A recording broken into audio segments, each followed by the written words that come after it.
بسم الله الرحمن الرحيم الحمد لله وحده والصلاة والسلام على من لا نبي بعد أما بعد. Alhamdulillah, last night we commenced with the major signs of Qiyamah, and we discuss in particular the coming of Imam Mahdi alayhi salam. During the period of Imam Mahdi, as we learned, when he conquered together with 70,000 mujahideen, more so from the Bani Ishaq, from Syria, they took the Mediterranean route into Constantinople, which is modern-day Turkey. And whilst collecting the spoils of war booty and also establishing his governance, news came that Dajjal has emerged. Immediately, Imam Mahdi, together with 10 men, the greatest warriors of those times. In the hadith, Sayyidina Rasulullah sallallahu alaihi wasallam makes mention, those 10 horsemen, he knows their names and the names of their fathers. They will be traveling on horseback, and the color of their hoofs also Nabi sallallahu alaihi wasallam knows. They will be going back towards Damascus, which now we know was established as the markas and headquarters. When the news is brought that it is just a lie, it is fake news, and this is the work of shaitan, to hold back the spreading of this deen, justice, honesty, and true governance. But not long after that, news comes, and this is genuine news, the emergence of Dajjal. Now, before we go to Dajjal, Sayyidina Rasulullah sallallahu alaihi wasallam made mention 30 false prophets will come. The first, Musaylamatul Kadhab. Immediately after the demise of Sayyidina Rasulullah sallallahu alaihi wasallam, Musaylama made dawah of being a prophet. Hazrat Abu Bakr Siddiq radiyallahu ta'ala anhu dispatched an army and waged war. And this was the greatest battle in the sense that the most amount of huffaz became shaheed. Most of the huffaz became shaheed, but Musaylama was defeated. He was killed. In between we had many. Amongst them, up till today, you hear the Qadiani movement. Ghulam Ahmad Qadiani, who is also a false prophet. He is the agent of the British, because at that time in Barra Saghir, which is India, Pakistan, Bangladesh was one. And when the Muslims rose and they now declared jihad, it was then the British had to find a person that will now create disunity amongst Muslims. And what was his cause? The first, he made dawah that he is Hazrat Isa alayhi salam. And then first, he made dawah of Isa alayhi salam. And then he made dawah of being a prophet. And his whole maqsad, the reason and purpose for sending him, was the first fatwa he gave that now jihad is mansukh. There is no jihad anymore, it is abrogated. So this is playing into the hands of the enemies. Such was his death, and death of dishonor, that he actually died in the toilet. He called himself a prophet, na'udhu billah. And the last of these 30 false prophets will be Dajjal. Yes, we spoke about when Imam Mahdi, many people say he's born, nobody knows. Many scholars, we spoke of Allama Suyuti, more than 500 years. he saw the signs of Imam Mahdi being born. Imam Mahdi will be recognized when he's 40 years old, 500 years pass by. We're not sure. Many of our great scholars a century back said that he's born already. 1 century gone. He's not around. Allah knows best. We've got no right. We shouldn't dwell in dates. We shouldn't dwell when it comes to years. Rather, we should work on our iman. But when it comes to Dajjal, he's born. Let us go to the hadith, which is known as Hadith Jassasa. Hazrat Fatima bin Qais radiyallahu ta'ala anha narrates that in Medina, when the time of Salah came, Al-Jami'atu Salah, that now come, the congregation is ready to take place. Everybody came, they stood in the safs. We women also joined, and I was also amongst the safs in the women. When after the Salah, Sayyidina Rasulullah sallallahu alayhi wasallam climbed onto the pulpit and sat on the mimbar. And he smiled and he says, all those that are here, do not move. I'm not to give you a warning, nor I'm here to give you glad news, but I'm just here to confirm what I have told you. A person amongst you by the name of Tamim ad-Dari, who's a Christian, has accepted Islam now, and the reason Sayyidina Rasulullah sallallahu alaihi wasallam gives for his acceptance of Islam. Rasulullah sallallahu alaihi wasallam says, Tamim ad-Dari came to me and said that we were on a sea voyage. He's still a Christian, with 30 men from Lakham and Juzam, the tribes. And as they on the sea voyage, the sea became rough and the waves began to toss this ship of theirs. And it played around with them for around a month. In the ocean, they don't know which direction they're moving, from this side to that side. And all of a sudden we come close to an island. We anchored, we got into the small boats, and we went to this island. When we got to this island, we saw a beast, like an animal. First time we saw such a creation with long hair. We couldn't distinguish the length, width or breadth of that animal. Such hair there was on this beast. And we asked this beast, who are you? He says, قالت أنا جساس. I am a spy.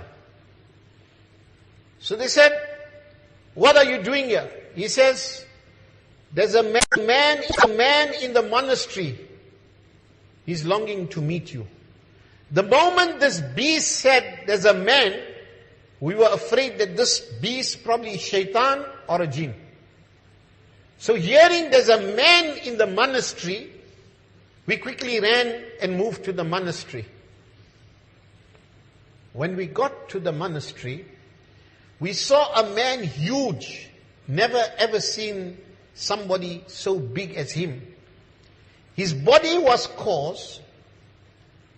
His hands were tied around his neck. His head and hands then were tied by his knees. Between his knees and his ankles, he was tied with iron, with chain as well. So we asked this man, who are you? So he says, right now, I'm the weaker one between you two. Between the two of us. You can harm me. I'm chained. I cannot attack you. So I should know first who you are to see if I'm safe. So he posed a few questions. And the first question he posed is, what about the trees in Baysan? So Tamim ad-Dari says, what do you mean about the trees, the date palm trees in Baysan? It is a place in Jordan. He says, does it bear fruits? Tamim ad-Dari says, in abundance. Yes, it bears fruits. So this particular man that is tied up, he says that soon it will not bear fruits. There was a stage that Jordan should yield a lot of dates. Right now, Jordan doesn't have much dates. The same place Paysan. He said it. Soon there won't be dates.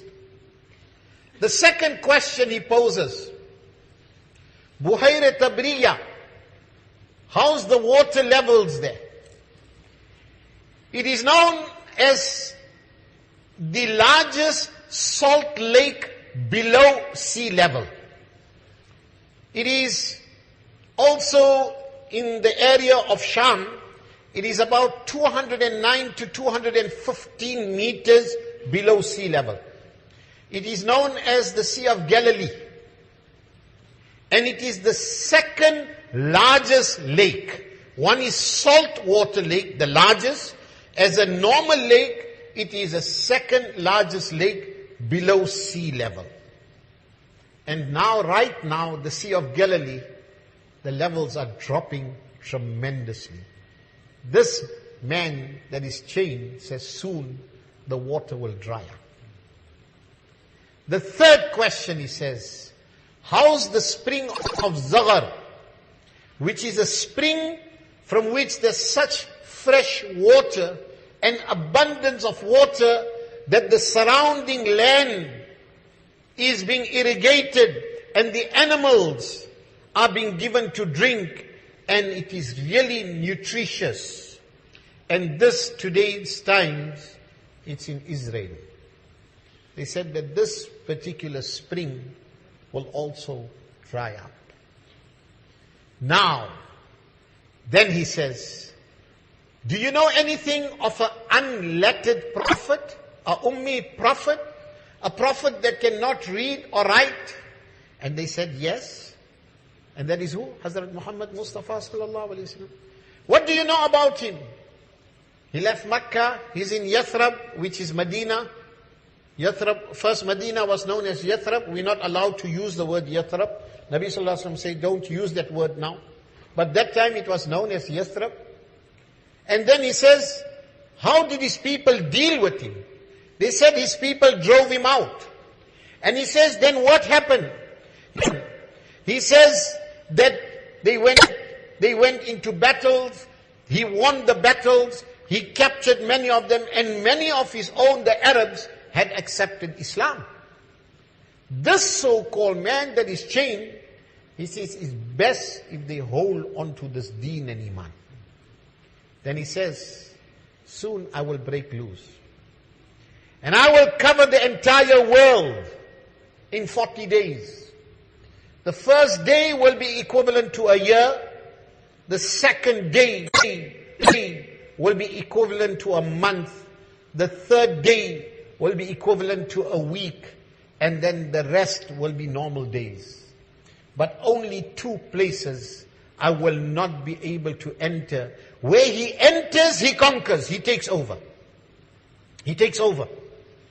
And those two places are Makkatul Mukarramah and Madinah Tayyibah. Sayyidina Rasulullah sallallahu alayhi wasallam, whilst narrating this particular incident, he takes his asa whilst on the mimbar and he bangs it and he says, Hadihi Tayyiba, Hadihi Tayyiba, Hadihi Tayyiba. This is Tayyiba, this is Tayyiba, this is Tayyiba. He will not enter here. Now when we look at the fitna of Dajjal, it is known as the greatest fitna ever. Every prophet had come with the warnings of this particular fitna of Dajjal. Hazrat Nuh alayhi salam warned his people of the fitna of Dajjal. One of the first prophets to propagate the oneness of Allah. We had Hazrat Adam, we had Hazrat Sheeth. They did not propagate the oneness of Allah. There was no shirk. Shirk commenced at the time of Nuh alayhi salam. He was the first one to go around saying, قُولُوا لَا إِلَهَ إِلَّا اللَّهُ تُفْلِحُوا. Say that there is none worthy of worship except Allah. You will be successful. First prophet. Already he started warning people about the coming of Dajjal. That is when Sayyidina Rasulullah sallallahu alayhi wa sallam made mention, Ana akhirul anbiya. I am the last prophet. And he's saying, La mahal. That means there's no way out. Dajjal is going to come amongst my people. Dajjal is going to come amongst my people. That hadith of Tamim ad-Dari was Dajjal was chained. Dajjal was chained.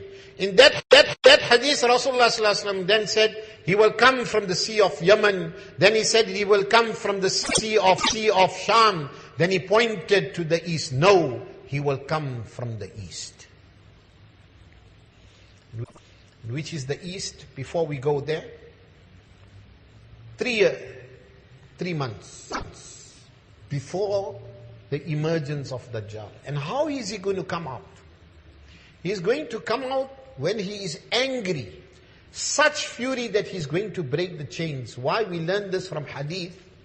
Then Hazrat Abdullah ibn Umar, in Medina there was somebody that had the signs of Dajjal, that he is Dajjal. So Hazrat Abdullah ibn Umar should interfere with him. And when he should interfere with him, he should become so angry that his entire body, you could see it. He was furious, he was boiling. And when he went to tell his sister, Hazrat Hafsa, who is the daughter of Hazrat Umar also, and the wife of Rasulullah sallallahu alaihi wasallam, she says, don't ever do this, because Dajjal will break loose when he will be angry. So don't infuriate him. Nonetheless, that means out of anger. When he is going to be angry, he's going to break loose. Where is he going to come from? He's going to come from the borders of Afghanistan and more into Iran. That way he's going to come. And the followers will start from Isfahan. Who are going to be his followers? First, the Jews. The Jews, when they speak of their Messiah, they don't believe in Hazrat Isa alayhi salam. So to them, Hazrat Isa is not going to be the Messiah. They false themselves. So they're going to be following Dajjal. Second group are going to be the Christians.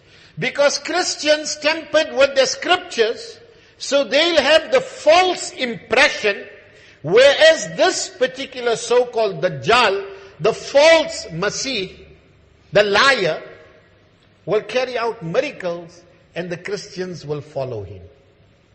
And the Muslims, whose iman is weak, will follow him because of the treasures that will come out and that type of miracles that he will bring about, that people with iman that is weak will give their iman away. 70,000 armed Jews will follow him, will be his bodyguards. Most of his followers will be women and Jews. He will come from that area who commonly wear cloaks, black cloaks. Now when we speak cloaks, it's not just anyway, I'm not going to go into detail. I think we can read between the lines.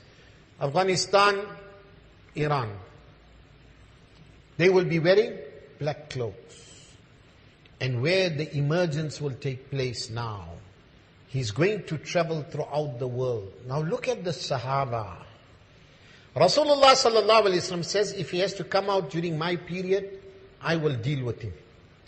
But if he comes out and I'm not around, then we should turn to Allah and leave it in Allah's hands. Leave it in Allah's hands. When Sayyidina Rasulullah sallallahu alaihi wasallam spoke of his duration in this world, 40 days. The first day will be equivalent to a year. They didn't say, Ya Rasulullah sallallahu alaihi wasallam, what about the food? How much we're going to eat in 1 year? Are we going to sleep, for 6 months or 3 months, solid or whatever it is? The first thing they said, Ya Rasulullah sallallahu alaihi wasallam, how are we going to read salah? Is it we're going to read 5 times salah in 1 year? Rasulullah sallallahu alaihi wasallam say, no, you will have to use your aql and ascertain, use your intellect and then, divide and read salah in accordance. This is now where we come to the incident where now he was going around creating fasad. 3 days or 3 years, some say 3 months before his coming. The first day or the first month, Allah will withhold 1/3 of the rains. The second one, Allah will withhold 2/3. The third portion, there will be no water, no rain, completely drought. There will be no food. There will be nothing. There will be no provisions. And Dajjal, when he emerges, illusion. Today you see all the so-called laser lights and illusions and all these things. This is all preparing us for Dajjal. The beast with long hair is preparing for Dajjal. You see today's animation, the children watch, the weird type of characters and animals. It's all preparing. That is why when Dajjal comes, it is made mention, all the tools of information that we will have will be all deceitful. They will lie to us. Even our eyes, the only thing that will give us the true answer will be those that have clean hearts. Even the eyes will be deceived. Shaitan, Dajjal will move around with a river and fire. It's an illusion, but the fire is that which is cool, and the river of water is that which is burning and boiling. And he will go around many places. Shayateen will accompany Dajjal. He will go to certain places, cure certain people. This is also through the will of Allah. But lot in it will be Shaitan's influence. He will go to some person and he will say to that person, after claiming to be Hazrat Isa, now he'll claim to be Allah. Na'udhu billah. And Allah, he'll say he's Allah. Na'udhu billah. Ghulam Ahmad Qadiani claimed to be Isa, Masih, and then he says he's the Prophet. Here Dajjal says he's Hazrat Isa, and then from there he claims to be Allah. So how does he now prove to people? He'll call a villager and he says, do you believe I'm your Lord? He says, no. He says, where's your parents? He says, they both have left this world. They died. He says, if I bring them to life, will you believe me? He says, yes, obviously. Shaitan takes the form of his parents. The parents will tell him, oh son, oh daughter, accept he is your Lord because he has brought us to life. Meanwhile, it's not the parents. It's Shaitan taking their form. And many people, and he'll go to villages where there's no water, there's no food, there's nothing. The animals, even the others are dry. And he will say, believe in me as your Lord. I've got water here. And they'll believe, or if they don't believe, he'll make it rain. Allah will let it rain. And everything will grow, and the others will be filled. Everything. The next morning, everything will just disappear. This is an illusion. The true believers will find out. How? For Sayyidina Rasulullah sallallahu alaihi wasallam said, one eye he is blind, and the other eye is protruding, and it is shriveled, like how you take a grape and put it in sun. It shrivels up. The other eye is there. And between his forehead, between his two eyes on top on his forehead, will be written, and Sayyidina Rasulullah sallallahu alaihi wasallam made mention of each letter, Ka, Fa, Ra, Kafir or Kufr. He says a Muslim that is even illiterate, cannot read, will be able to read. That means a true believer. Whether literate or illiterate, he will be able to read Kafir. And he will go around creating all this mischief. All this mischief. And so many people will follow him. And there isn't a place that he will leave excepting Medina and Mecca, which are guarded by angels with swords. He will come right to the outskirts of Medina. Today, if you go to Medina and make ziyarat just behind Uhud, when he will come there, he will point to his people. Now when he will be barred from entering, and he'll see the malaika, he will tell them, there's the white palace of Ahmad, that is Muhammad sallallahu alaihi wasallam. For those that go to ziyarat, they even show you. There's a palace built by the Saudis at present. They call it the palace of Dajjal. It is built on Jable Habsha. Jable Habshi. 7 kilometers. But the line of sight is direct from that palace which now they have built. Right, if you look at Masjid al-Nabawi, during the time of Nabi Sallallahu Alaihi Wasallam, it wasn't a white palace. It was made of date palm. But Rasulullah Sallallahu Alaihi Wasallam made mention of this. That Dajjal will say to his followers that that is the white palace. And if you really look at Masjid al-Nabawi, take an aerial view or from a distance, it looks like a white palace. So already they say that whether intentionally or unintentionally, the palace of Dajjal till where he will come is already built on Jable Habshi. Now, the amount of fasad and fitna he will carry out, the poverty, people will suffer. Many Muslims, because of the weakness of the iman, will turn away from deen. Because when he will tell the earth to spit out the treasures, gold, silver, gems will follow him like how bees follow someone.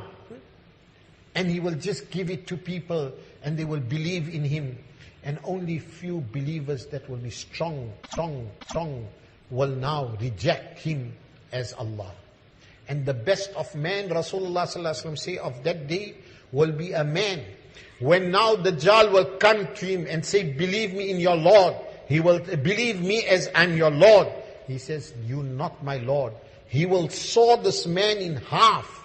Dajjal will walk between two halves.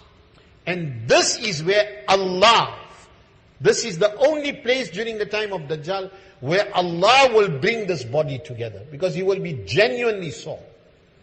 Allah will bring him together. So Dajjal will say, now do you believe in me as your Lord? He says, no. Now I am more certain that you are a liar, you Dajjal. Because Rasulullah Sallallahu Alaihi Wasallam said that you will never be able to do this again to me, the second time. And he will never be able to saw him again. He will take him and place him into that fire which is an illusion. And that is coolness, and he will disappear. Sayyidina Rasulullah Sallallahu Alaihi Wasallam said that will be the best of persons at that time. The best of persons at that time. Now the Muslims will all be driven in one particular area. 2 riwayats. Jabal Tur or Jerusalem. And majority of the scholars say it's Jerusalem. And Dajjal and his followers will lay siege to the Muslims. The Muslims will be starving. They will be prepared to pay 100 gold coins for the head of an animal to eat. They will be starved to such an extent that they will burn their arrows and now chew on that coal, that what you call it, ashes.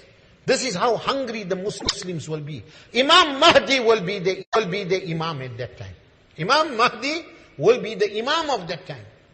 Until now they will reach a stage.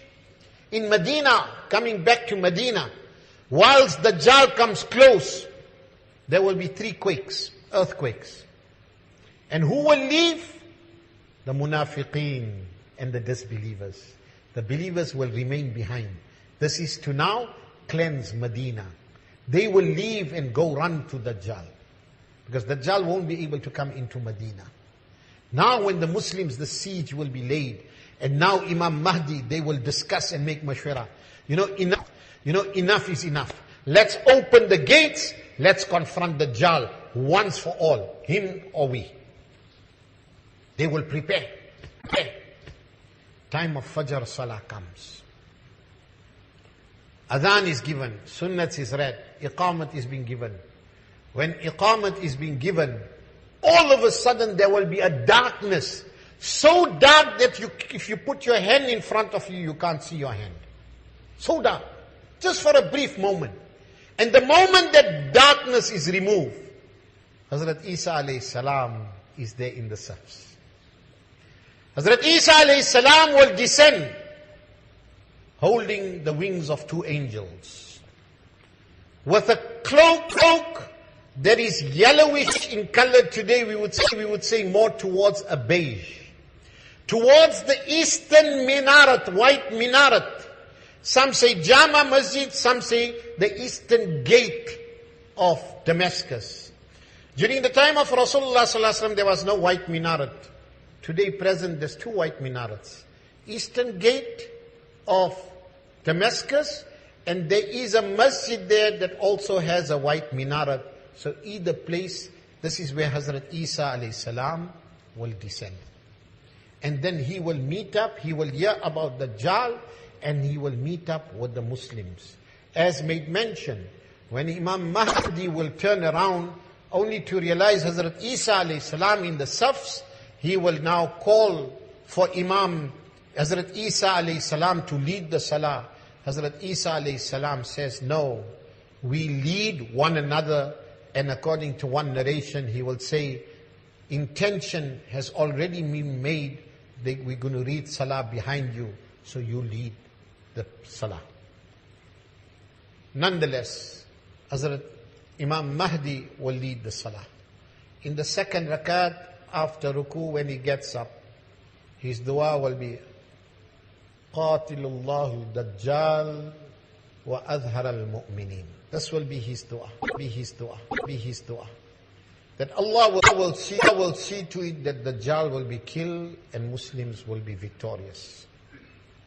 It will then be open the gates. And when the gates will open, Hazrat Isa alayhi salam will see Dajjal. When Dajjal will see Isa alayhi salam, he will flee and run. Hazrat Isa alayhi salam will chase him. And he will start melting like salt in water. Who? Dajjal. He will come to a place known as Babul Lud, the gate of Lud. And where's Babul Lud? The airport in Tel Aviv. There's written there Babul Lud. He will get to that place. Hazrat Isa alayhi salam will either kill him with a spear, or they say with a sword, or a lance. And there will be blood on it. And he will show to everyone that I have killed him. Because this is blood, this is proof. If Hazrat Isa did not kill him, he would have died melting away. And if he melted away, people would have still thought that he is Allah, he disappeared. So therefore, he will kill him with one strike. And that blood will be proof. And all the Ahl Kitab, the genuine Ahl Kitab, will bring Iman upon the message that Hazrat Isa alayhi salam will come with the oneness of Allah. The Risalat, prophethood of Nabi sallallahu alayhi wa sallam. He is not a prophet, remember. He comes as a ummati of Rasulullah sallallahu alayhi wa sallam. And this is where Dajjal will be killed and his army will be destroyed. So this is a major fitna. Every prophet has warned us to ask Allah to protect us, fitnatul Masih Dajjal, that Allah must protect us from this fitna of Dajjal. And the best way, hadith states that Surah Kahf, 10 ayahs minimum. Try and read it every day, the first 10 ayahs. If not every day, on a Friday, through the barakah of that Surah Kahf, insha'Allah, one will be protected from the fitna and the mischief of Dajjal. Allah protect us from this great fitna, because the fitna will be so that even the dead will feel the effects of this fitna. Allah protect us all together with our families and progeny to come. Ameen. Wa akhiru da'wana anil hamdulillahi rabbil alameen. Bismillah ar-Rahman ar-Rahim.